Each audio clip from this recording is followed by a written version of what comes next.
배에서 나오시자마자 군대 귀신 들린 사람을 만나게 되었습니다. 예수님이 행하신 행보 사역은 다 목적이 있으셨고 뜻이 있으셨습니다. 우연히 어쩌다 보니까 그냥 그럴 수 있다 이렇게 표현할 수 없는 것이죠. 하나님이 하시는 일은 다 계획하심이 있습니다. 우리가 생각할 때에는 주님이 행하시는 그 행보가 목적도 없이 뜻도 없이 아무런 근거도 없이 행하신 것처럼 보이지만 귀한 말씀을 중심으로 주님이 행하신 행보를 우리가 묵상해보고 다시 한번 재조명해보면 반드시 선하신 뜻이 있으셨습니다. 그래서 오늘 군대 귀신 들린 자가 예수님을 만나 뵙게 된 거죠. 예수님께서 저를 찾아가 주신 겁니다. 오늘 본문 말씀 속에 보면 19절에 그렇게 말씀하셨죠. 군대 귀신 들린 자를 치유하시고 주님께서 그에게 말씀하실 때 바로 내가 너를 하나님께서 너를 긍휼히 불쌍히 여기시는 것을 사람들에게 나가서 알리라고 가족들에게 알리고 이웃에게 알리고 친속들에게 알리고 살아가는 삶의 공동체에 나가서 전하라고 말씀하여 주셨죠. 그래서 오늘 본문 말씀은 하나님이 긍휼히 여기심입니다. 하나님께서 불쌍히 여겨주신 은혜가 있으셨다는 겁니다. 오늘 저와 여러분들도 하나님이 긍휼히 여겨주셨기 때문에 오늘 이 자리에 함께하게 된 것입니다. 하나님께서 우리를 긍휼히 여겨주시지 않았다면 우리가 어떻게 하나님 앞에 설 수 있겠습니까? 해 아래 새 것이 없고 의인은 없나니 하나도 없다고 분명히 말씀했습니다. 세상 모든 사람들은 죄인이라는 거죠. 오늘 비단 거라사 지방에 군대 귀신 들린 이 어떤 한 사람뿐만 아니라 모든 사람들이 죄인이요 하나님의 인도하심과 구원하심을 받아야 될 백성이라는 사실을 오늘 본문에 말씀하고 계시는 거죠. 자, 3절에 보세요. 오늘 거라사인 지방에 더러운 귀신 들린 이 군대 귀신 들린 사람이 그가 어떤 삶을 살았는가를 잘 말씀하고 있습니다. 3절 4절 같이 읽습니다. 시작. 그 사람은 무덤 사이에 거처 하는데 이제는 아무도 그를 쇠사슬로도 낼 수 없게 되었으니 이는 여러 번 고랑과 쇠사슬에 매었어도 쇠사슬을 끊고 고랑을 깨뜨렸음이로라. 그리하여 아무도 그를 제어할 힘이 없는지라. 공이 토닥토닥 튀기는데 어디로 튈지를 잘 모르죠. 그래서 공을 다룰 때 그 각도를 가지고서 공을 치는 그 방향에 따라서 공이 튀는 방향도 다릅니다. 공을 다룬다는 것은 그 공의 성질을 잘 알아야 합니다. 그래서 얼마 정도의 강도를 가지고 톡 튀기면 얼마 정도를 또 어느 정도의 각도로 튀어나가서 공이 영향력을 끼치는가를 잘 알아야 합니다. 오늘 예수님은 알고 계셨어요. 그가 쇠사슬 끊고 사람들 앞에서 적지 않게 악한 영향력을 끼치고 그 누구도 제어할 수 없는 그런 인물인 것을 주님 알고 계셨죠. 우리가 공동체에서 살아가 보면 어떤 사람들은 참 함께하기에 부담되는 사람들이 있습니다. 왜 부담이 됩니까? 수시로 문제를 발생시키고 어떤 때는 선한 영향력이 아니라 공동체에 악한 영향력을 끼치는 일 때문에 가족 안에 들어가면 가족 공동체 안에, 친속 안에 들어가면 친속 공동체 안에, 오늘 우리 교회 공동체, 이 지역사회와 나라의 공동체, 전 세계적인 세계 속의 이 공동체 속에서 어떤 대상을 보면, 어떤 사람을 보면 참 부담이 많이 가는 사람이 있을 수 있다는 겁니다. 왜 그런가요? 선한 영향력을 끼치면 즐거워하고 박수를 치고 환영을 하고 함께하기를 소원하고, 그렇지만 선한 영향력이 아니고 악한 영향력을 끼치면 굉장히 부담스러운 거 아니겠습니까? 오늘 이 한 동네에도 참 양반 어떡하나, 평생을 저렇게 살아간다면 어떡하나, 앞으로도 이 동네를 떠나지 않고 늘 무덤가에를 오고 가면서 길가를 진행하면서 사람들에게 해코지를 하기도 하고 참 부담스럽게 하면 어떡하나 걱정이 태산 같았죠. 오늘 거라사인의 이 지방에서 예수님께서 적지 않게 부담감을 갖고 있는 사람들의 모습을 보셨죠. 그리고 이 부담을 주는 이 사람의 모습도 보셨습니다. 그래서 예수님은 작정하여 주셨습니다. 어떤 작정을 하셨나요? 이 지역에서 이 문제를 해결하고 이 지역에 살아가는 사람들, 바로 이 사람들에게 평안의 복음과 은혜의 역사를 통해서 하나님의 은혜 안에서 평강의 복을 누리며 살도록 하시기를 원하셨죠. 오늘 그 장본이었던 그 사람을 치유하시고 회복하실 뿐만 아니라 그 지경에 있었던 모든 문제를 종식시키고 예수 그리스도 안에서 평강의 복을 누리도록 하기를 원하셨던 겁니다. 그래서 오늘 거라사 지역에 있는 이 사람들에게 예수님의 등장은 행복입니다. 행복의 출발입니다. 여러분, 오늘 저와 여러분들도 예수님을 만나기 전에는 참 불행한 사람이었습니다. 고독하고 고통스러운 사람이었습니다. 영적으로 보면 사탄에게, 이 귀신의 역사에 휘둘려서 세상의 정욕, 욕심의 정욕, 안목의 정욕, 이 세상 자랑에 휘둘려가지고 그것에 마음을 빼앗기고 살아갔던 사람들이죠. 그러나 예수님을 구주로 만난 다음부터 이 속에 생명의 씨앗이 뿌려지고 새 사람이 되고 새로운 생각과 그래서 새로운 마인드를 가지고 살아가기 때문에 마음 씀씀이에 따라서 사람의 행보가 달라지고 그 사람의 모습이 달라지는데, 오늘 우리 속에는 생명의 씨앗이 뿌려졌으므로 그 씨가 뿌려져서 30배, 60배, 100배 열매를 맺고 오늘 지금처럼 여러분들과 제가 건강한 심정으로 참 복된 마음으로 살아갈 수 있게 된 거 아니겠습니까? 그러나 오늘 거라사 지역의 이 지역 사람들, 오늘 이 예수님 앞에 치유와 회복을 받은 주인공은 그렇게 살지 못했어요. 삶이 녹록지 못했습니다. 5절 말씀 보세요. 밤낮 무덤 사이에서나 산에서나 늘 소리 지르며 돌로 자기의 몸을 해치고 있었더라. 그가 멀리서 예수를 보고 달려와 절하며 큰 소리로 부르짖어 이르되 지극히 높으신 하나님의 아들 예수여, 나와 당신이 무슨 상관이 있나이까? 원하건대 하나님 앞에 맹세하고 나를 괴롭게 하지 마옵소서. 우리가 귀신같이 한다, 그런 표현을 많이 쓰죠. 영적인 세계에서 이 영물들이 적지 않게 우리가 말할 수 없고 볼 수 없는 일들을 행한다는 것이 참 기가 막히다. 어떻게 알았나 의문스럽기도 하고, 이 일을 어떻게 진행해 나가고 해결해야 될지 막막하기도 하고 그렇죠. 오늘 밤낮 무덤 사이에서나 산에서나 늘 소리 지르면서 사람들을 괴롭히고 자기 자신에게도 해를 끼쳐서 악한 영향력을 끼쳐서 핍절하고 고통스러운 삶을 살고 있는 바로 이 사람. 이유가 뭡니까? 이 귀신의 역사 때문에 공격을 당하고 고통당하고 있었기 때문에 그렇습니다. 여러분, 그래서 우리가 이 세상을 영적으로 재조명해 보면 상당수의 많은 사람들이 이 사탄의 역사에, 이 귀신의 역사에 영향을 받고 살아가는 거죠.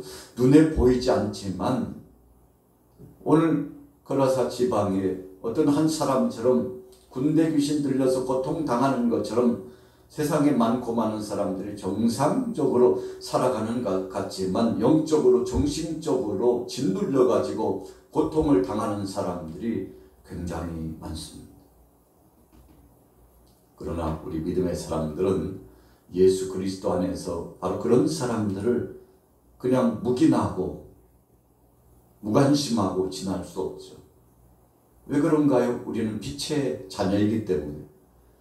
오늘 예수님께서도 빛 되신 그분께서, 로고스 말씀 되신 그분께서, 전지전능하신 그분께서 우리의 생사화복을 주관하시고 영육간의 모든 것을 통괄하시는 그분께서 그냥 스쳐 지나갈 수 없었습니다. 그래서 예수님께서 이미 오늘 본문 말씀에 보니까 8절에 더러운 귀신아 그 사람에게서 나오라. 자, 8절 초반절에 이미 그랬어요. 예수님께서 명령하셨다는 것입니다. 바울과 실라가 복음을 증거하는데 마게도냐 지역에 가서 하나님의 말씀을 전하는데 기도처럼 가다가 귀신 들린 여성이 귀신의 힘을 빙자해가지고 사람들을 속이고 돈벌이를 해서 자신의 주인도 이롭게 하고 지역사회에 선한 영향력을 끼치는 것 같지만 사실은 영적으로 볼 때 악한 영향력을 끼치고 사는 사람을 목도해 봤습니다. 그냥 지나치지 못했습니다. 왜 그냥 지나치지 못했습니까? 빛의 자녀이기 때문에.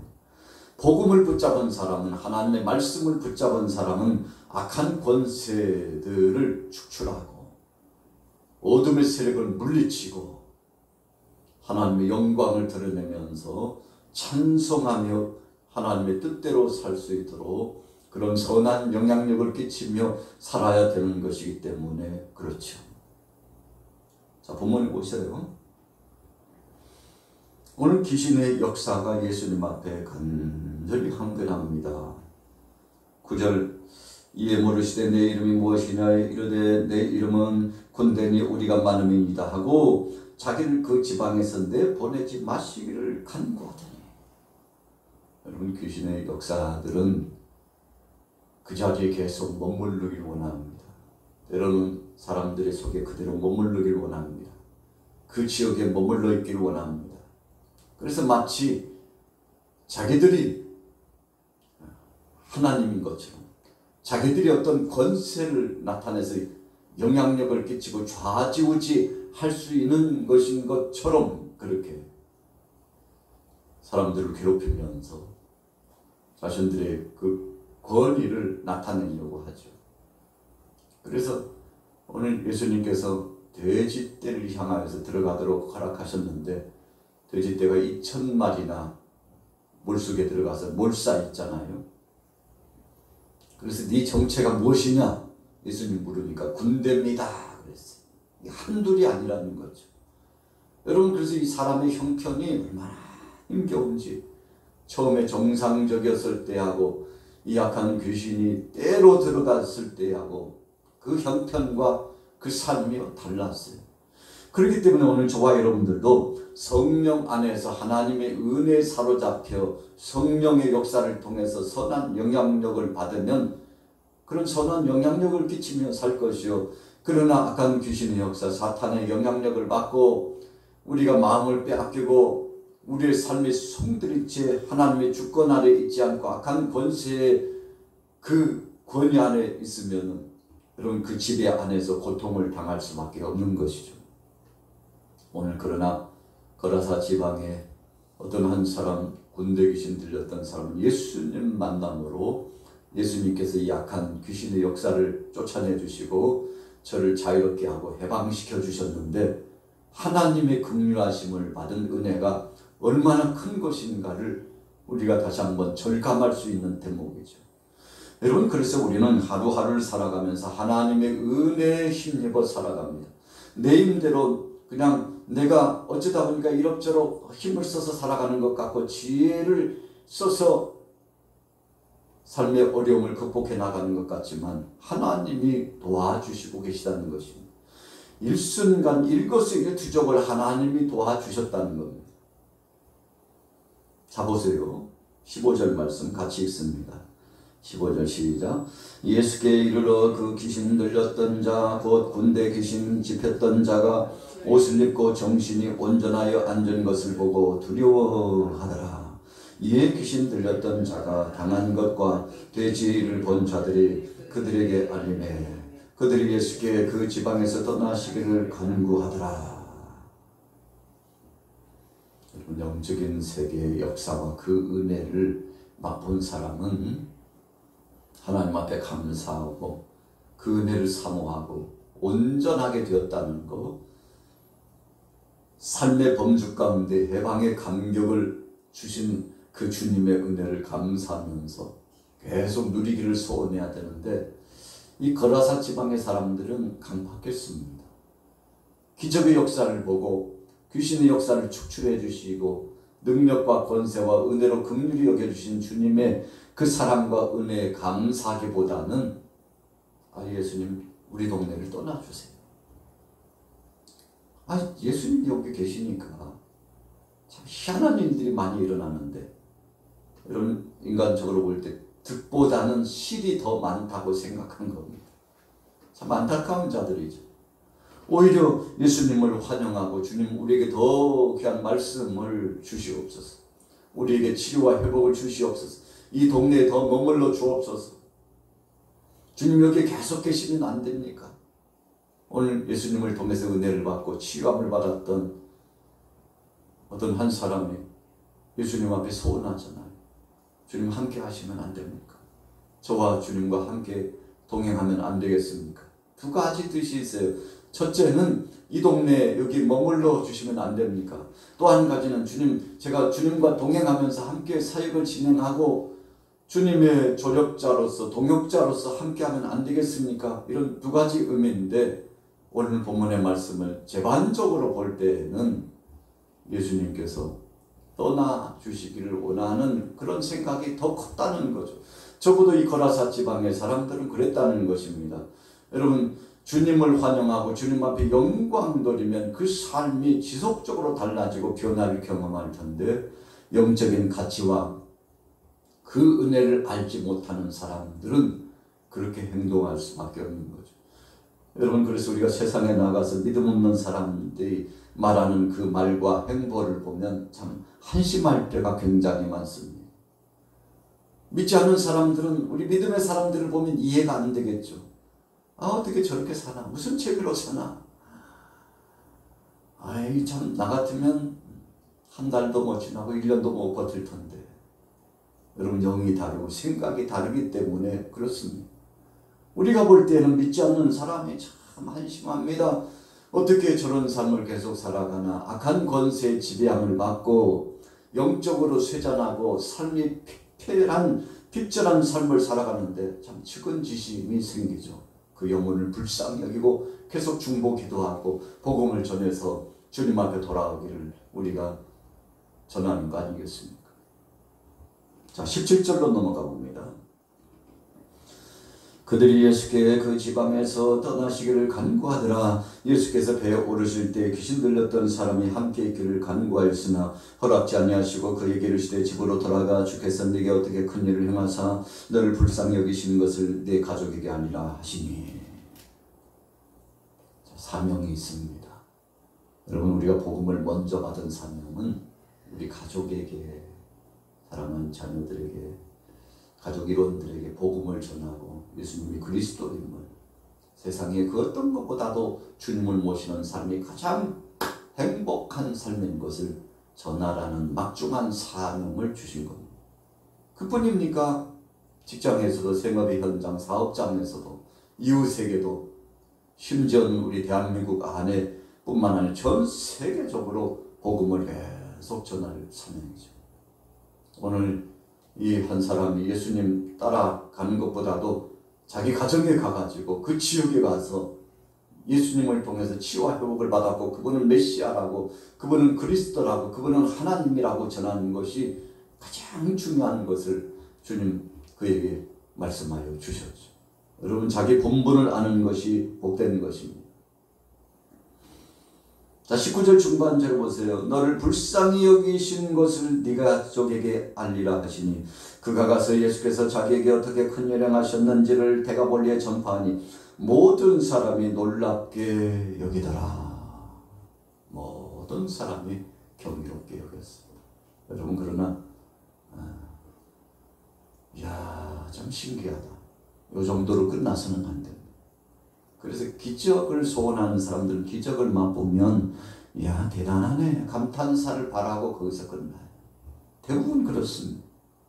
그러나 사랑의 주님을 구주로 영접하고 그분의 은혜를 전하는 사람이 되어야 성숙한 신앙인이요 구원받은 백성이요 하나님의 자녀답게 사는 것인데, 오늘 하나님의 긍휼하심을 받은 바로 이 한 사람이 자신의 본분 사명을 감당했습니다.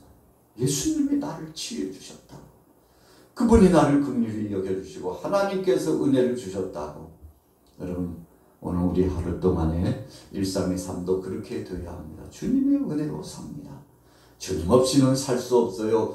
모든 것이 주님의 사랑 때문이라고 널리 전하고 간증하고 고백하는 그런 하루 일상을 살게 되시길 예수 이름으로 축복합니다. 믿지 않는 사람과 만나면서 한 번도 복음을 전하지 않고 예수님을 권하지 않고 하나님을 믿는 것이 어떤 행복인지를 전하지 않는다면 그리스도인이라고 할 수 없죠.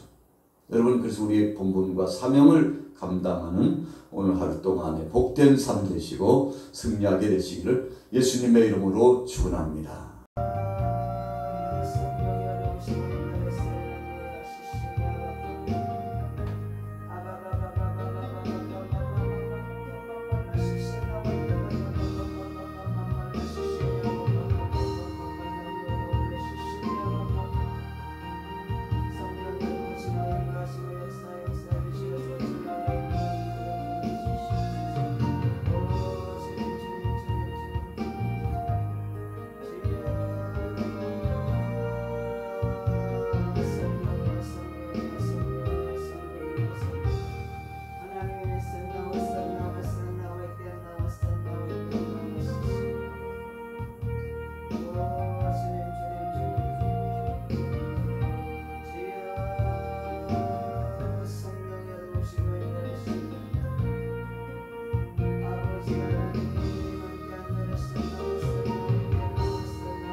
네.